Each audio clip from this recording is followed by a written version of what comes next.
Hey gang, welcome to the next video for the 7th grade final exam study guide answers. We're going to take a look where we left off at number 10, so we're going to go to 11. What were 3 things that led to the fall of the Roman Empire besides it tripping and falling? Remember the barbarians invaded because it just got too darn big. And because Rome got so darn big geographically, the barbarians found the weak points of where to invade. And they were easily able to come into the empire because cities did not have enough military guards in the area. The military was spread far too thin. The military had to go and control all of this area. And as Rome got bigger, the military didn't necessarily catch up. So it was only so much the military could do. Also, trade routes. Well, what if there was a famine? What if there was a bad trade route? What if things went south with shipping or whatnot? Or what if shipping was intercepted?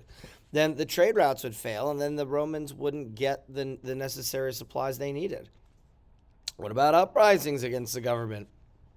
There were. Remember, didn't they have like 6 Caesars in like 9 years or something ridiculous like that? They never had great leadership that was consistent. And so people overthrew the government. A lot of things led to the fall of the Roman Empire. It was unfortunate. We started our year with a geography unit. The study of geography is the study of the earth and its physical features. So studying mountains, weather patterns, rivers, bird habitats, climate, all that stuff. That's the study of the earth and what is going on it. But human geography is the study of the earth and its physical features and mankind's physical impact on it. We obviously know that mankind has a massive impact on geography, and so it's things that we do, like in question number 14, 2 effects of human geography. We dig for natural resources. We cut down trees.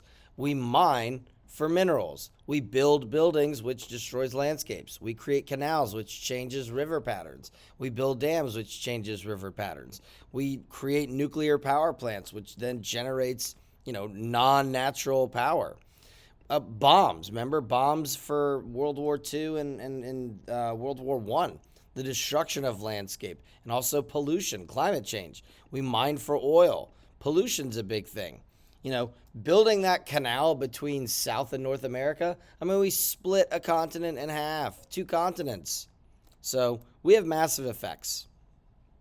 Farming's also something that we have an impact on because farming is unnatural. We choose what goes in the ground.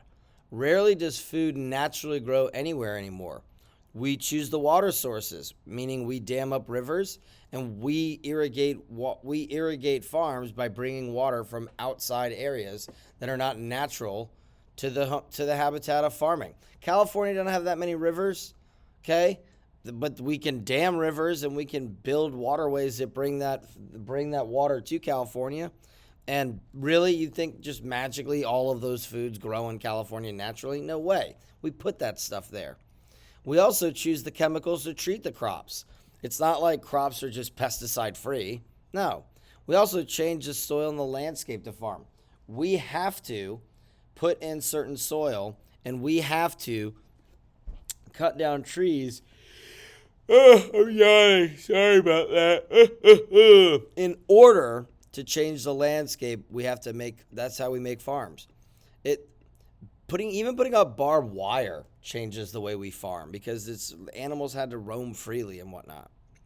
So a lot of unnaturals. The Renaissance, love it. The Renaissance means a change, rebirth, a revival, really rebirth, revival.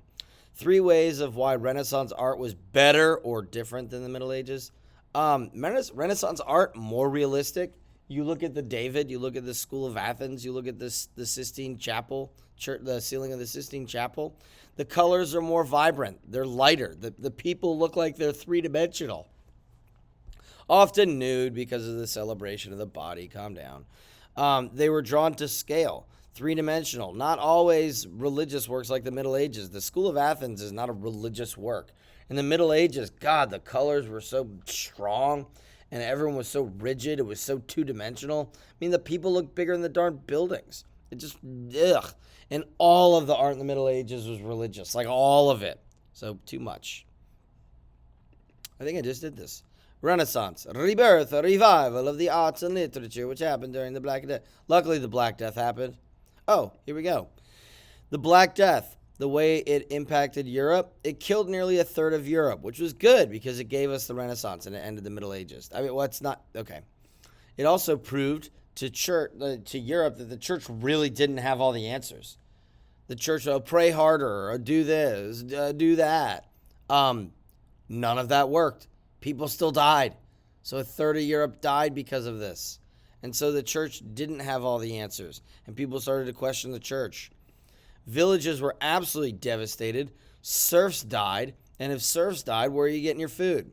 And if serfs died, where are you getting your materials? And if the population that keeps the other part of the population alive, that's not good. And then occupations, carpenters, doctors, farmers, blacksmiths, they're all dying too. So it ends the social hierarchy in Europe. So no more Middle Ages. I'm all for it.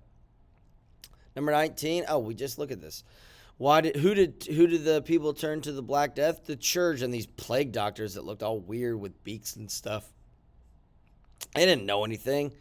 Again, it showed that the church really should not have been the dominant force of how people looked at things. Our last question. In the Middle Ages, how did one become a knight? It was a long process, and it usually kind of sort of went like this. You were a page around the age of 7. You were a boy from a noble family or a wealthy family. You got to live in a castle. You learned manners. You learned how to read and write. You learned how to ride a horse. And you basically watched knights to learn about what they did. Around 14, you became a squire. And as a squire, you trained more seriously in fighting. You started taking care of the knight's armor, the horse. You started taking care of the knight themselves. And it was kind of, I like the word internship here. I had to look that one up. I like that. Internship is a good word. Then around 21 years old, you would prove yourself. You would fight, or you would go into battle, and you would prove that you were worthy, or you would guard the kingdom, or you would do something that would prove to the kingdom that you were a loyal man, and you would then be dubbed a knight by the king. And by being a knight, you follow the idea of chivalry, so bravery, loyalty, respect. Especially, that's why I was like, chivalry is dead when men don't help women over large puddles. Just go around. Okay, just go around.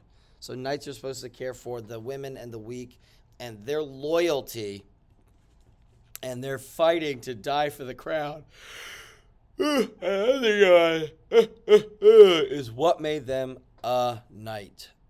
So that is where we will stop through question 20.